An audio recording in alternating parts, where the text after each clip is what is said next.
अलबेले किस्सों की दास्तां के सिलसिले शुरू हुए, बनके कहानियां कहानियां।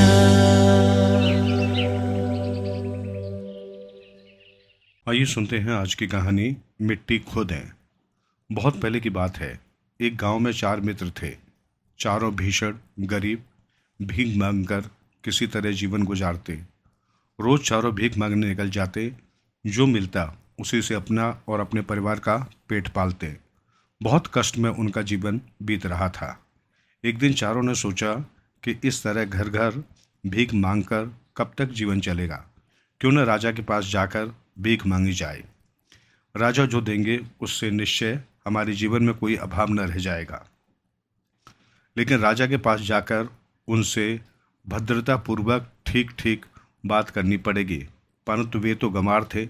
जो बोलना चाहिए वो बोलना, कुछ और बोल देने से तो राजा नाराज हो जाएंगे और उन्हें धक्का दिलवाकर बाहर निकाल देंगे। राजा से क्या बोला जाए, ये सोचते सोचते चारों राजा से मिलने चल पड़े। चलते चलते उन लोगों ने देखा कि एक मोटा चूहा मिट्टी खोदकर बिल बना रहा है। उसे देख एक मित्र चिल्ला उठा, पा गया पा गया। राजा को क्या बोलकर भीख मांगूंगा, ये समझ में आ गया। अन्य मित्रों ने उससे पूछा, क्या बोलोगे राजा को? उसने कहा, राजा को कहूँगा, देखिए देखिए मिट्टी खोदे खपाखप। ये सुनकर बाकियों ने सोचा कि हमारी समस्या का हल तो हुआ नहीं। कुछ और आगे चलने पर उन लोगों ने देखा कि एक मेंढक जोर से उछला। ये देखते ही दूसरा मित्र चिल्ला उठा, मिल गया राजा को क्या बोलूँगा, ये मिल गया।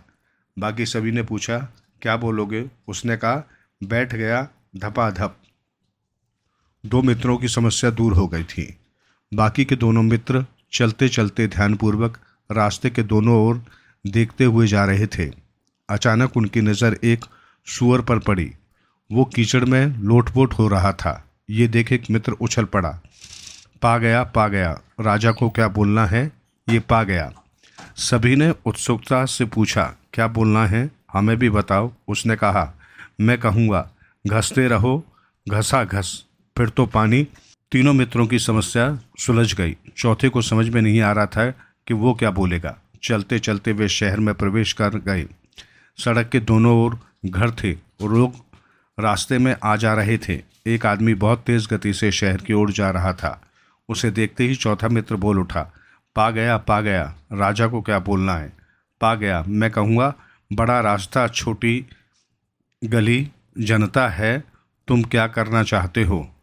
सब अपनी बात को याद करते करते शहर के मुख्य बाजार में पहुँचे। एक सज्जन से उन्होंने सारी बातें एक कागज़ पर लिख देने का अनुरोध किया ताकि वे राजा को अपनी अपनी बात बोलने में गड़बड़ा न जाए। उस व्यक्ति ने उनका अनुरोध स्वीकार कर उनकी बातें एक कागज़ पर लिख दी। चारों व्यक्ति ने उनका अनुरोध स्वीकार कर उनकी बात एक कागज़ पर लिख दी। चारों राजभवन में पहुंचकर राजा के सम्मुख उपस्थित हुए। वे इस बात पर खुश थे कि राजा को बोलने का कोई जोखिम नहीं रहा। राजा ने कागज़ को ध्यान से पढ़ा पर कुछ भी समझ में नहीं आया। उन्होंने अपने दिमाग पर बहुत जोर दिया पर कुछ भी उनके पल्ले नहीं पड़ा। चारों मित्रों ने देखा कि राजा मुश्किल में पड़ गए हैं। उनकी लिखी बातें उनकी समझ में नहीं आ रही हैं। उन्हें भय हुआ कि कहीं राजा उन्हें पकड़कर उनका अर्थ समझने के लिए न कहे। उन्हें तो पढ़ना भी नहीं आता था और डर के मारे वे अपनी अपनी बात भूल भी चुके थे। फिर उस व्यक्ति ने कागज़ में उन्हीं की कई बातें लिखी होंगी, इसकी क्या गारंटी थी। डर के मारे वे वहाँ से 9-11 हो गए। इधर राजा के मंत्री के मन में राजा को मारकर राजगद्दी पर बैठने का पाप जागा। उसने एक षड्यंत्र रचा। उसने राजा के हज्जाम एवं नायब को अपने एक षड्यंत्र में शामिल किया। उसने हजाम को कहा कि कल जब तुम राजा की हजामत करने जाओगे तो उस तरह से उनका गला काट देना। लोभ में पड़कर हजाम राजी हो गया।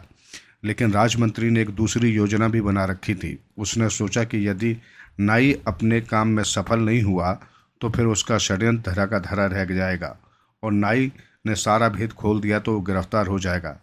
यही सोचकर उसने उसी रात राजकोषागार को खाली करने का निश्चय किया। राजकोषागार की देखभाल एवं उसकी सुरक्षा का जिम्मा जिस नायब पर था उसे मंत्री से पहले ही अपनी मुट्ठी में कर रखा था। उसने उसे पता रखा था कि रात के अंधेरे में कोषागार में सेंध मारकर सारा सोना चांदी हीरे जवाहरात रुपये निकाल लेंगे। रात होने पर मंत्री और नायब कोषागार की बाहर की दीवार के पीछे सेंध मारने के लिए छिप गए। इधर राजा अपने कमरे में उन चारों मित्रों के दिए कागज में लिखी बातों को समझने का प्रयास कर रहे थे। हठात उसके मुख से निकला, मिट्टी खोदो खपाखप। ये सुनकर मंत्री और नायब चौकन्ने हो गए। उन्हें लगा कि राजा को उनके द्वारा सेंध मारने के षड्यंत्र का पता चल गया है। अगर सचमुच ऐसा हुआ तो सर्वनाश हो जाएगा। दोनों सेंध मारना छोड़ चुपचाप दीवार से सटकर बैठ गए। इधर राजा ने अपनी धुन में दूसरी पंक्ति पढ़ी, बैठ गया थपाथप। मंत्री और नायब ने सोचा, लगता है राजा ने उनकी चोरी पकड़ ली है। भय से उनकी हालत पतली हो गई। दोनों वहां से भाग खड़े हुए। दूसरे दिन सुबह जब नाई राजा की हजामत करने को आया, तब भी राजा उसी कागज को लेकर गुत्थी सुजाले में लगे हुए थे। योजनानुसार नाई राजा का गला काटने के लिए उस तरह को धार देने लगा। हठात राजा बोले, घसते रहो, घसा घस, फिर दो पानी। नाई चौंक उठा। उसने सोचा राजा हजामत से पहले उनके मुख पर पानी लगाने के लिए बोल रहे हैं। इसलिए जब राजा के मुख से पानी लगाने लगा तभी राजा बोल उठे, जानता हूँ तुम क्या करना चाहते हो। नाई को काटो तो खून नहीं। उसने सोचा कि निश्चित रूप से राजा उसकी चालाकी समझ गए हैं। बचने का कोई उपाय नहीं जानकर वो राजा के पैरों में गिर पड़ा और अपना सारा अपराध स्वीकार कर लिया। इसके साथ ही उसने मंत्री के षड्यंत्र का भी भाड़ा फोड़ दिया। सब सुनकर राजा ने नायब को आदेश दिया कि मंत्री और नाई को अभी बंदी बनाकर कारागार में बंद कर दिया जाए। नायब ने सिपाही को बुलाकर नाई को गिरफ्तार कर लिया। जब उसे गिरफ्तार कर लिया जा रहा था तब राजा के मुख से हठात निकल गया, मिट्टी खोदे खपाखप। ये सुनकर नायब ने सोचा कि ये तो सर्वनाश हो गया। निश्चित रूप से राजा उनके द्वारा सेंध मारने की बात कर रहे हैं। अब तो उसे भी कारागार में जाना पड़ेगा। बिना देर किए वो राजा के पैरों में गिर पड़ा और अपना अपराध स्वीकार कर लिया। अपने खिलाफ चलने वाले इतने बड़े षड्यंत्र को राजा जानकर भीषण आश्चर्य में पड़ गया। बाहर जाकर कोषागार की दीवार में सेंध काटने से हुए गड्ढे को उन्होंने अपनी आंखों से देखा। राजा के आदेश से तीनों अपराधियों को कारागार में डाल दिया गया। राजा ने सोचा, ये तो सामान्य बात नहीं है। इतने बड़े षड्यंत्र की बात इन चारों ने सांकेतिक रूप से उन्हें पहले ही बता दी थी। उस कागज में लिखी बातों के कारण ही तो आज उनके प्राण बच गए। कोषागार लुटने से बच गया।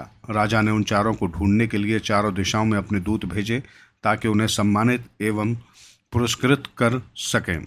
लेकिन चारों मित्र राजा की उस भंगिमा को देखकर इतने डर गए थे कि भागकर कहाँ चले गए, किसी को उनकी कोई खबर नहीं मिली।